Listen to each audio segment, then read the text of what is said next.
Pour limiter le réchauffement climatique, il faut réduire les émissions de gaz à effet de serre. Et pour y arriver, chaque personne peut agir à son échelle. Selon ce graphique, publié en 2018, remplacer ces ampoules traditionnelles par des LED émet 100 kg de gaz à effet de serre en moins chaque année. Devenir végétarien économise 800 kg par an, renoncer à conduire une voiture à essence, 2,4 tonnes. Mais il y a plus efficace, beaucoup plus efficace. En une seule action, un humain peut éviter l'équivalent de 58 tonnes de gaz à effet de serre par an. Pour cela, il suffit d'avoir moins d'enfants. Un enfant en moins, c'est 58 tonnes de gaz à effet de serre en moins chaque année. Ce chiffre spectaculaire circule dans les médias depuis plusieurs années. Mais peut-on le prendre au sérieux ? Faut-il arrêter de faire des enfants pour sauver le climat ? Pour se faire une idée, il faut déjà voir d'où vient ce chiffre. Il reprend les valeurs données dans cet article de 2017, elle-même adaptée d'un autre article publié en 2008. Voici comment les auteurs ont fait leurs calculs. L'idée de départ est simple. Chaque parent est responsable de la moitié des émissions de ses enfants.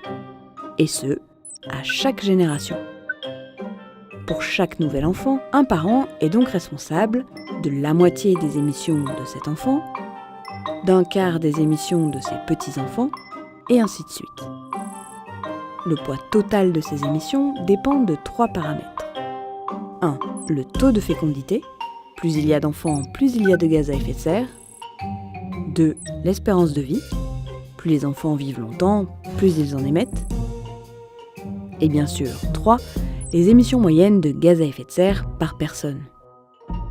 Un enfant américain émettra plus qu'un enfant indien, par exemple. Les auteurs de l'article ont calculé le poids des émissions de la descendance dans les 11 pays les plus peuplés du monde.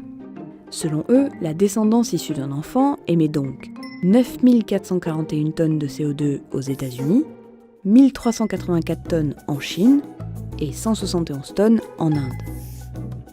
Maintenant, prenons dans cette liste les émissions de la descendance dans 3 pays, États-Unis, Japon et Russie.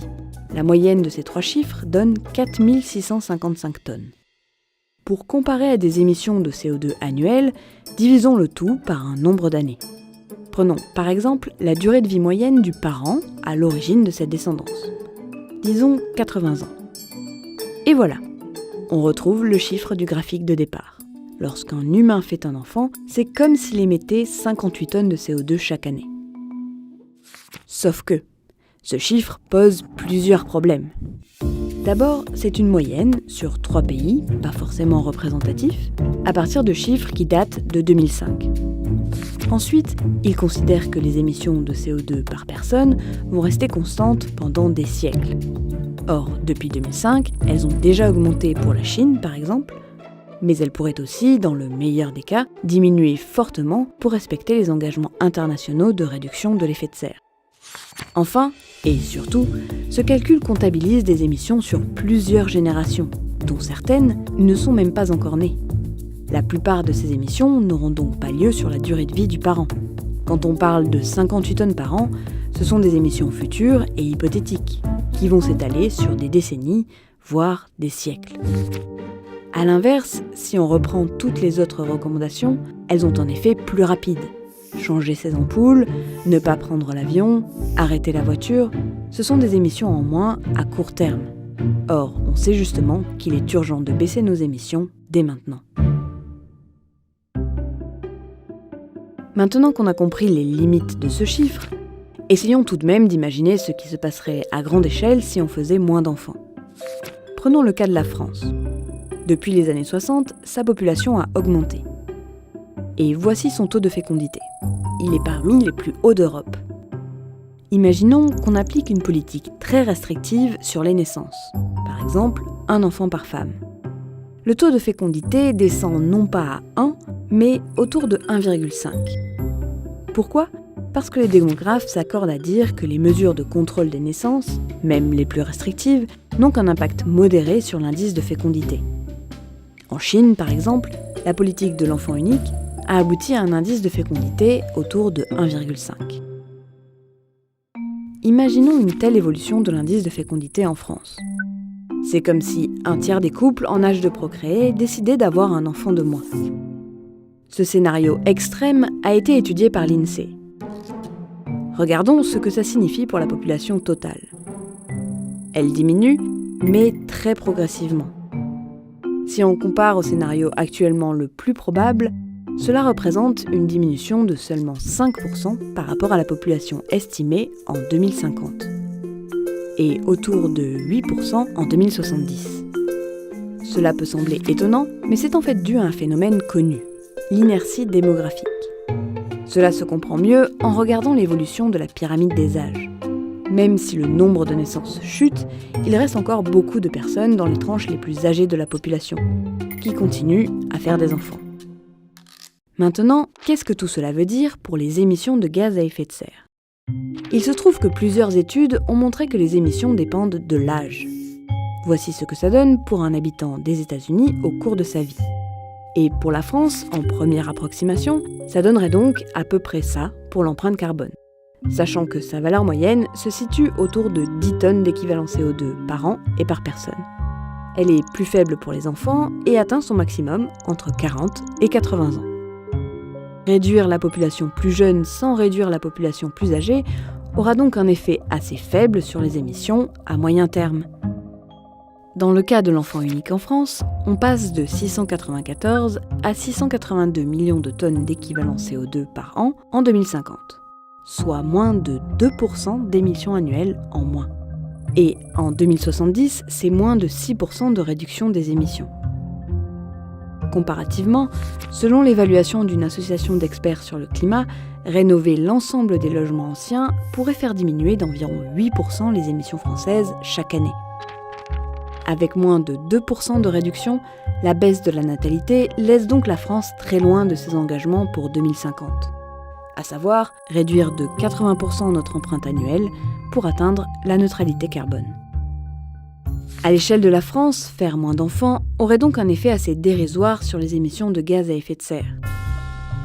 Mais qu'en est-il à l'échelle du monde ?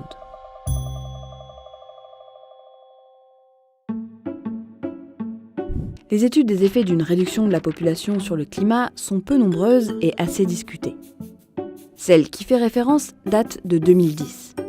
En utilisant un modèle complexe, prenant en compte la pyramide des âges, l'urbanisation, les habitudes de consommation, le niveau de vie, les auteurs calculent les émissions de CO2 pour différentes projections de population étudiées par l'ONU. Le scénario moyen représente l'évolution de la population selon un taux de fécondité qui suit la tendance actuelle. Le scénario bas, lui, envisage une baisse additionnelle de 0,5 enfants par femme. Sur 30 ans, on observe une réduction des émissions annuelles de l'ordre de 4%. Autant dire, très peu. Et selon ce scénario, en 2100, les émissions seront de retour au même niveau qu'en 2010, ce qui n'est vraiment pas suffisant pour sauver le climat. Ce qui est intéressant sur cette simulation, c'est de voir la part des différentes régions du monde. Les émissions de l'Afrique subsaharienne, par exemple, représentent très peu, alors que sa population est comparable à celle de la Chine. Ça, c'est parce que les émissions de gaz à effet de serre par habitant en Afrique subsaharienne sont parmi les plus faibles du monde. Réduire la population dans les pays ayant de très faibles émissions annuelles a donc un effet restreint sur les émissions mondiales. Il semblerait plus efficace de diminuer l'empreinte carbone individuelle des pays les plus émetteurs. Reprenons notre exemple français. Imaginons qu'on fasse progressivement passer nos émissions annuelles de gaz à effet de serre de 10 tonnes à 8 tonnes par habitant à l'horizon 2050. C'est un petit effort. Voilà ce que ça donne sur les émissions du pays. Une réduction de 6,2% d'émissions sur les 28 ans qui nous séparent de 2050. Sur la même période, rappelons que la politique de l'enfant unique aurait eu cet effet-là, soit une réduction de seulement 0,3% du total des émissions. En théorie donc, faire moins d'enfants permettrait de réduire les émissions de gaz à effet de serre. Mais dans les faits, l'efficacité de la démarche met des dizaines d'années à se faire sentir. Or, ce qui compte face à l'urgence climatique, c'est de réduire les émissions dès maintenant. Et si on a des enfants, de leur apprendre à émettre le moins possible. Dans cette vidéo, nous nous sommes concentrés sur les émissions de gaz à effet de serre. Mais évidemment, l'augmentation de la population contribue également à l'épuisement des ressources et à la perte de la biodiversité, deux aspects qui méritent qu'on s'attarde sur la question plus longuement. Nous n'avons pas non plus abordé l'aspect psychologique et social de la limitation des naissances, mais pour en savoir plus sur l'ensemble de ces sujets, je vous mets des liens d'articles, de podcasts et de livres en description.